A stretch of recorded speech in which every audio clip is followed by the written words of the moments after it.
2023, your gaming tech, and I'm back, and this is my PlayStation Vita, PlayStation Life review of the PSV. Alright, so I've had this thing for basically a week now, so I wanted to get a full week out of it and basically let you guys know how I feel. There's tons of reviews. This is my own personal feelings to it, the pros and cons about it. So let's see, how should we start this? Let's start with the pros. All right. So the system itself, I like the weight to it. The 3G version comes about 2 ounces more heavier than the original Wi-Fi version. Also got this little cool nifty crystal case for it. Love the case. The case basically, it's see-through. Comes a little right there for it so you can sit it down, and my back pad is completely covered, and I can take that off as I feel fit and put it back on. Don't like fingerprints, don't like scratches. Cover this baby up. So let's start off with the actual controls. The controls of Vita is very, very, very good.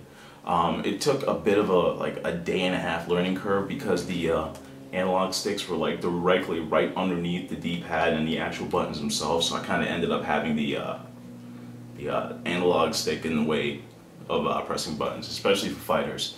That was actually a con, but I got used to it. Feels a lot better. I love the little rubber grips on the end. Reminds me of the 3DS circle pad, how it's not all like plastic or anything like, kind of like the old PSP with that little plastic shit. Like after you start sweating, you just start slipping off the analog stick or whatever the hell that shit was called. The D-pad itself, a lot of people complained about it, saying that it was like a circle. It's one disc instead of actual buttons, kind of like what the PSP was. It was kind of, they compared it to the Xbox 360, how it's an actual circle disc instead of actual buttons. But if you hear, this thing is very accurate, and you get a feel for it. And the Xbox 360 disc actually stuck out, and this does not stick out at all. It's very useful, especially for fighters. I've got Ultimate Marvel vs. Capcom for the Vita, and kicking some A on it, and I have to say it's pretty damn nice. The actual buttons are great. This is where I had to get that learning curve out the way with the actual analog stick and the traditional PlayStation buttons. The buttons themselves are very clicky.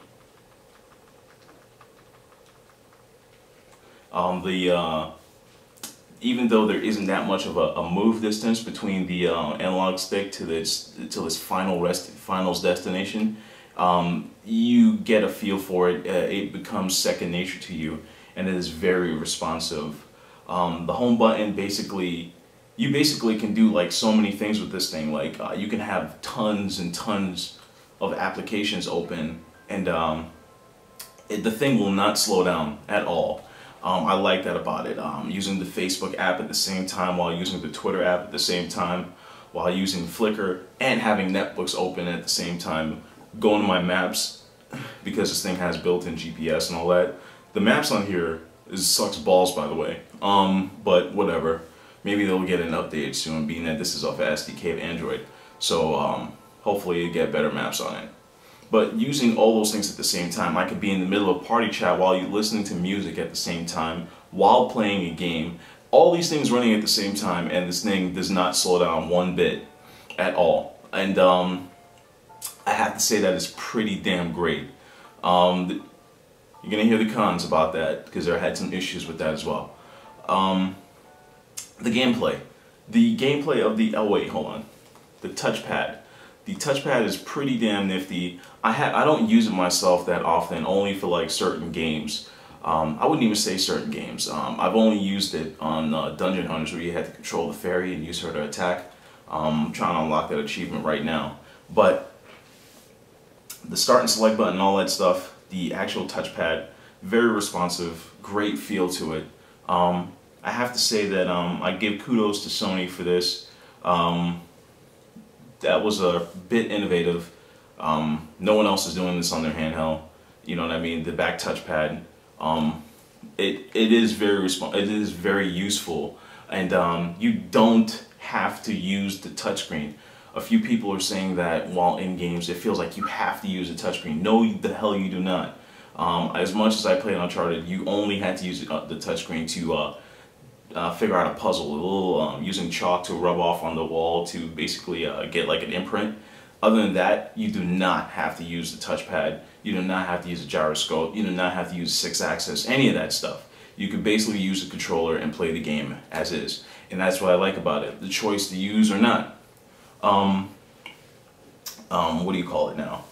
The battery life of the system. The battery life so far, I have the 3G model. I go to work at around 4 a.m. in the morning. I get off at 11 or 12-ish, sometimes later. So within that time, I have a lot of downtime, and I'm basically playing this thing to death. Online, what do you call it? On party, basically that's cross game chat, talking with my friends, and playing games, and you know, whatever. By the time I get home, I have about 40 to 25% battery life.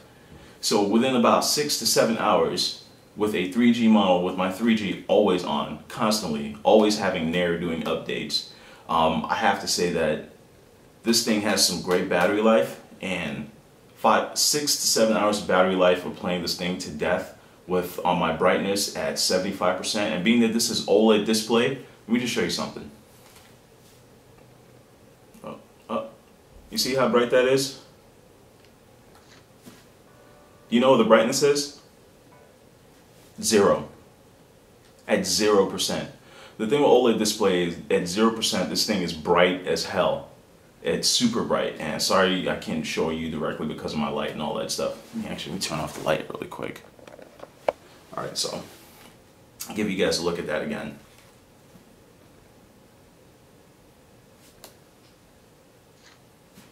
That is at 0% brightness. 0. Don't believe me? 0. This is what it looks like at full brightness. You can only tell the difference in like dark areas. So that's basically the brightness itself for this system.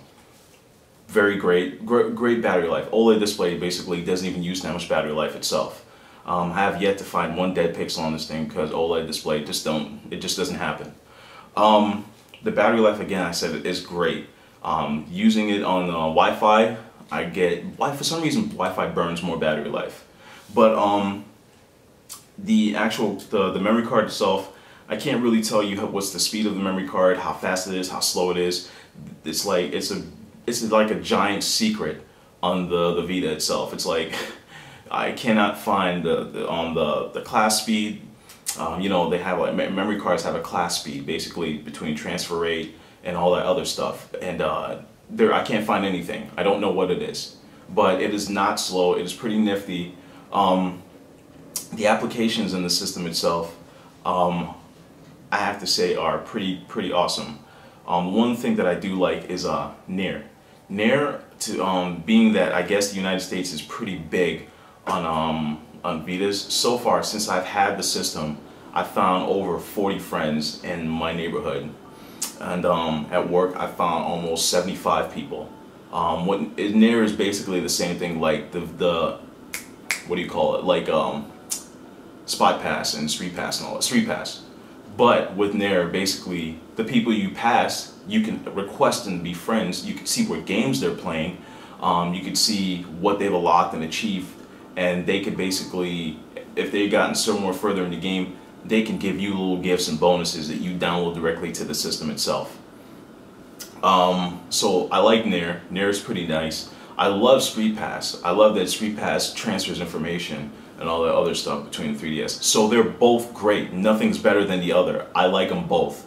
They work really well. A lot of people said that Nair is not going to work in the US. I hate to burst your bubble. I'm in Florida. There's not a lot of gamers out here that I know personally. So In order for, since I've had this to meet over 80 people, that's crazy.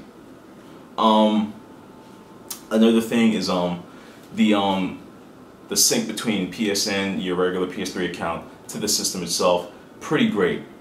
Messaging people from PS3 and Vita, awesome, very awesome.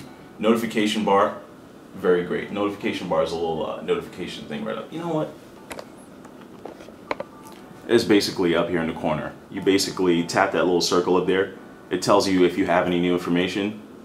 You tap that, tap for more, and it downloads. Just look how fast that goes. It shows you what all your friends are doing, whatever messages, what you're downloading, what you've saved. Notification bar is pretty nifty. So the system itself is doing pretty great. Party is pretty nifty. I will do a demonstration of how Party works. Talking to my friends at the same time while playing game is great. It's a great feature to have on anything like this. The camera is pretty good. The video quality is a little bit better than, no, I would say a lot better than the Vita, but it's not, I mean on the 3DS, but it's nothing that you're gonna like, oh my god, I gotta run out and buy this for. No, it's not. It sucks comparison to actual, your old grandmother's camera, your old, it sucks compared to like old devices. And I'm guessing this is just for AR and like quick capture and stuff. The camera sucks balls. You can't really do any type of tweaking to it. The only thing I can say is there's like an application like what do you call it, 360 camera like this on Android that will change up things, you know, add certain features to it, change the settings and all up to it. So let's see what happens with the App Store on the Vita. Now games, the way games work, games are very intuitive. When you're in the middle of a game or when you're about to start a game, let's do this really quick. Let's say like I'm gonna go play Dungeon Hunters, right? I click on Dungeon Hunters. Notice at the bottom, a little icons are there. You slide it up and it basically tells you what your friends have done, what they've unlocked already, what trophies they've unlocked, and if they've invited you to a game. Everything right there in the live screen. Also tells you updates for the system, and like I said, like little applications down there, pops up and tells you new stuff that's going on right now. So I like that. Pretty nifty. Smart move, great intuitive innovation right there.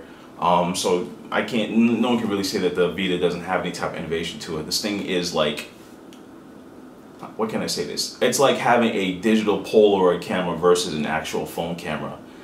Everything it does better than like a mobile phone game. I'm not saying it's better than the 3DS. They're both in their same class. They are dedicated handheld systems. Now, going on to the cons. The cons I don't like about the system, how it is completely plastic all around.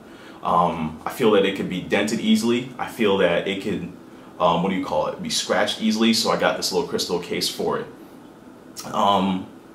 Like I said before, the analog sticks getting in the way of the actual buttons. They're way too close, and it's a learning curve to get used to, but it is way too close. That's the space I get between it. You know what I'm saying? I'm gonna hit it if you have fat fingers. Another thing, it's a con, but it's not a problem to me, but it's a problem to most people that play games that use glasses or anything like that. The icons, because they're trying to make this thing, the resolution, the better resolution, the better it gets, but because it's a smaller screen, the better the resolution, what happens is you basically get small text, very, very, very small text. It's literally like impossible to click on some of the things on here, and it doesn't use you don't use sometimes they don't even let you use the D-pad or the analog sticks or the buttons to actually press it. It actually makes you like press the actual on-screen button, the touch screen to continue to move on. And sometimes it is just way too freaking small, ridiculously too small to see what's going on. I have really good eyes, 20/20, perfect vision, and to me, it's not bothersome to me, but it was just something I noticed right off the bat. Another con right now, which is going to be fixed. This is basically a software issue. They took Facebook off of the App Store because it had internet leaks. Basically, AT&T basically said that the Facebook app was causing too much data leaks, and it was killing people's data plans. So they had to replenish it. So Sony went ahead and took it off the marketplace, and we'll add it soon. Skype is still not here yet. They promised it was going to be here at launch. What else? There's still no YouTube app, even though Japan has the, I'm not even gonna freaking, Naga, or I'm not even gonna say it, their version of YouTube, what they use in Japan. They don't use YouTube like us. They have their own personal thing for that. And, well, a lot of them do use YouTube, but they have their own thing. The 3G itself has cons to it. Yeah, the 3G itself has cons to it. Clearing the air, you cannot play any fucking games online with this thing through the 3G. But you can use Party, you can use every single feature but the online gaming on it. One other feature you cannot use is Netflix. And I heard rumors that AT&T is going to fix that, because with 3G, they're using HSPA+, which gives you, I think, 22 megabits per second, or a little bit faster than that. And being that's HSPA+, because a lot of you don't remember what, what's it called? T-Mobile didn't upgrade to 4G. They used HSPA+, and they were getting 4G speeds off that bastard. And they were doing all types of game stuff on it, and what do you call it, Netflix and all that. So AT&T says they're going to change that. So that's a con right there. I'm not feeling that. I didn't want to have to use this case to block touch. It is still a problem for me to hold a system like this, because this finger, for some reason, is just retarded. It just keeps coming back here. This hand, for some reason, I'm comfortable as hell. But sometimes I have to hold a system like this in order to get used. The grooves are here. This is where they expect you to keep your fingers. I'm not feeling that. I do not like that at all. I'm going to end up touching this, and it's going to interrupt my game. So that is a con right there. Something you have to get used to. Covering it up, that's ridiculous. That is a con right there. I'm not feeling that. I wish the battery life was a lot longer. But remember, this is a dedicated gaming device. Dedicated gaming device. That is it.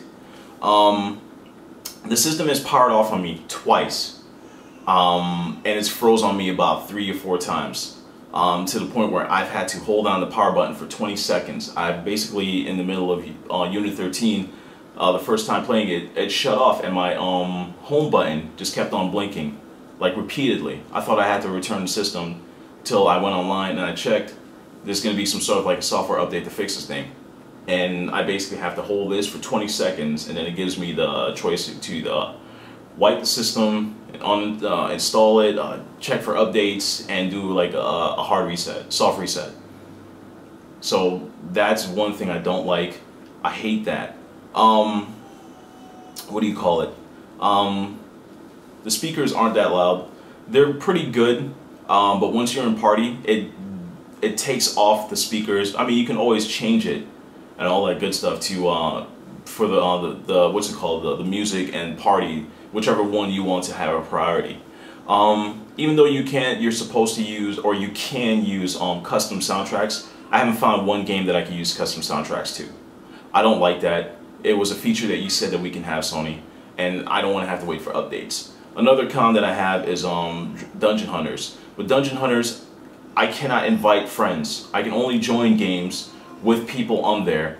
But if I wanted to look for friends that have the game, I was in a party chat with a few people, and I've actually started a new match, tried to invite, but it just kept on saying disconnected. When I go looking for that person, I can't find any of my friends. I can only just find random people on there and just join up. So you kind of have to do like a blind jump in, and you still won't find that person. So Sony, you need to fix that. Problem there. Problematic.